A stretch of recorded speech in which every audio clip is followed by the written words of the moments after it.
குரு பார்த்தால் கோடி நன்மை. ஆலங்குடி ஆபத் சகாயேஸ்வரரை ஒருமுறை வழிபட்டால் கோடி புண்ணியம் கிடைக்கும். நவகிரக ஸ்தலங்களில் திருவாரூர் மாவட்டத்தில் உள்ள ஆலங்குடி குரு ஸ்தலமாக விளங்குகிறது. குரு பரிகார தலமாக உள்ள இந்த கோயிலின் சிறப்புகளை தான் இன்னைக்கு நாம பார்க்க போறோம். தேவர்களை காக்க ஆலகால விஷத்தை இறைவன் குடித்ததால் இந்த இடத்திற்கு ஆலங்குடி என்று பெயர் வந்தது. இந்த ஊரில் விஷத்தால் எவருக்கும் எந்தவித தீங்கும் உண்டாவதில்லை என்று சொல்லப்படுகிறது. கருநிறம் உள்ள பூளை செடியை தலவிருட்சமாக கொண்டுள்ளது ஆலங்குடி குருஸ்தலம்.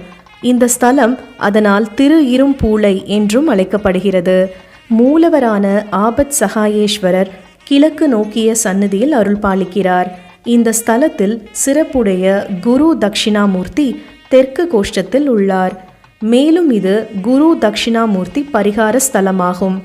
தட்சிணாமூர்த்தி உற்சவராக தேரில் பவனி வருவது தமிழ்நாட்டிலேயே இங்கு மட்டும்தான் உள்ளது என்பது கூடுதல் சிறப்பாகும். சுந்தரர் இத்தலத்திற்கு வரும்போது வெற்று வெள்ளப்பெருக்கில் சிக்கிக் கொண்டாராம். ஆபத் சகாயேஸ்வரர் அவரை ஓரமாக வந்து கரையேற்றி காட்சி தந்தார் என்பது ஸ்தல வரலாறு. அப்போது நிலை தடுமாறி பாறையில் மோதிய போது அவரை காத்த விநாயகர் கலங்காமல் காத்த பிள்ளையார் என்று அழைக்கப்படுகிறார். அவரின் தனி சன்னதியும் இங்கு உள்ளது.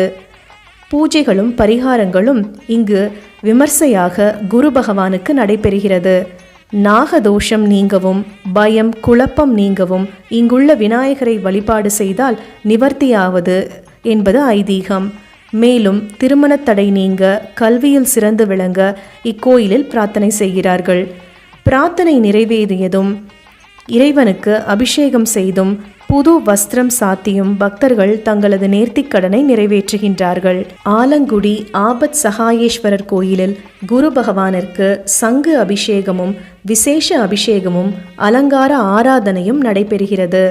சித்ரா பௌர்ணமி அன்று 10 நாட்கள் உற்சவ விழாவும் தட்சிணாமூர்த்திக்கு தேர் திருவிழாவும் நடைபெறுகிறது. குரு தட்சிணாமூர்த்தியை 24 முறை வலம் வந்து 24 நெய் தீபங்கள் ஏற்றி வழிபட குரு தோஷங்கள் நீங்கி நன்மை பெறலாம் என்பது ஐதீகம்.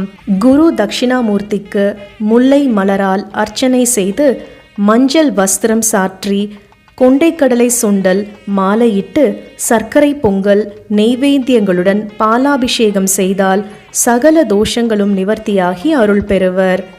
இக்கோயில் கும்பகோணத்திலிருந்து நீடாமங்கலம் மன்னார்குடி சாலையின் தெற்கே 17 கிலோமீட்டர் தொலைவில் அமைந்துள்ளது. கும்பகோணத்திலிருந்து ஏராளமான பேருந்துகள் இங்கு செல்கின்றன. நவகிரக கோயில்களில் குரு பரிகார ஸ்தலமாக இருப்பதால் இங்கே எப்பொழுதும் கூட்டம் அலைமோதுகிறது. நீங்களும் குரு பகவானை தரிசனம் செய்து கோடி நன்மைகள் பெறுங்கள்.